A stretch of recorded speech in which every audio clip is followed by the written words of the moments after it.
This channel does not promote any violent, harmful, or illegal activities. All content provided by this channel is meant for an educational purpose only. Cancer Healer Center, a new beginning. দেখছেন টিভি9 বাংলা, রনিপা রয়েছে আপনাদের সঙ্গে। আজকে সমস্ত গুরুত্বপূর্ণ খবরের latest update নিয়ে রয়েছি আজকে। কিন্তু আজকের যে খবরে প্রথমে আমরা নজর রাখবো তা কিন্তু ভুতুড়ে ভোটারের খবরেই নজর রাখতে হবে, কারণ ভুতুড়ে ভোটার ধরতে গতকাল দুপুর থেকে তৈরি হয়েছিল তৃণমূলের কোর কমিটি, কিন্তু হঠাৎ করে রাতেই স্থগিত সেই কমিটি। অভিষেক বন্দ্যোপাধ্যায়ের সায় নেই বলেই কি আপাতত কার্যকরী নয় এই কমিটি? প্রশ্ন উঠছে, কারণ এই প্রশ্ন আমরা তুলব। ভুতুড়ে ভোটার ধরতে দুপুরে তৈরি করা কমিটি, কি করে সেই কমিটি রাতে স্থগিত করে দেওয়া হলো? আমাদের সহকর্মী সৌরভ এই মুহূর্তে রয়েছেন আমাদের সঙ্গে। সৌরভের সঙ্গে একবার কথা বলবো। সৌরভ, এই যে পরিস্থিতি তৈরি হলো, দুপুরের কমিটি রাতে স্থগিত করে দেওয়া হলো মুখ্যমন্ত্রী মমতা বন্দ্যোপাধ্যায়ের নির্দেশে, সূত্র মারফত যে খবর আসছে, তাহলে অভিষেক বন্দ্যোপাধ্যায় নেই বলেই কি এই কমিটি স্থগিত হলো? রনিপা, নিঃসন্দেহে গতকাল দিনভর এত এই 34 জনের কমিটি, সেখান থেকে জেলা নেতৃত্বের সঙ্গে বসে জেলা স্তরে কোর কমিটি গঠন, 4 জন করে নেতা প্রতিটি সাংগঠনিক জেলার দায়িত্বে। তারপর কি হলো? তারপরেই রাত 8টা সাড়ে 8টা নাগাদ জানা গেল যে তৃণমূল সুপ্রিমো নিজেই এই কমিটি স্থগিত করে দিয়েছেন। এই ঘটনাটা তৃণমূল কংগ্রেসের ইতিহাসে কিন্তু বিরল, নজিরবিহীন।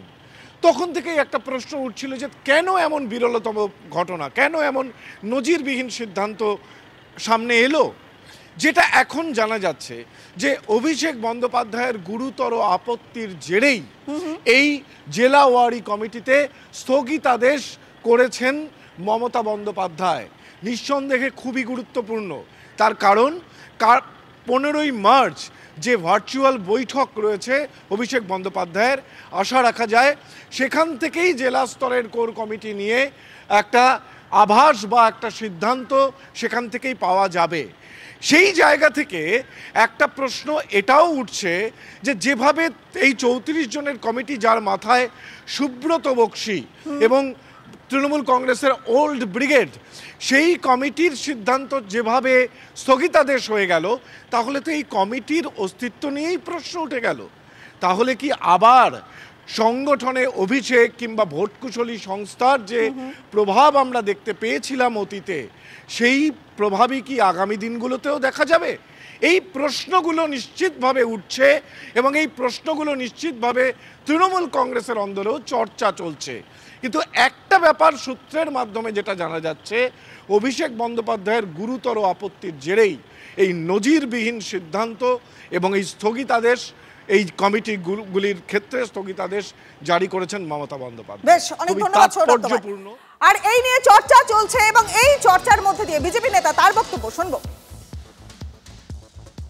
হচ্ছে বাড়ির অধিকার কার হাতে, বৌমার হাতে না শাশুড়ির হাতে, সেই ঝগড়া চলছে পরিবারে।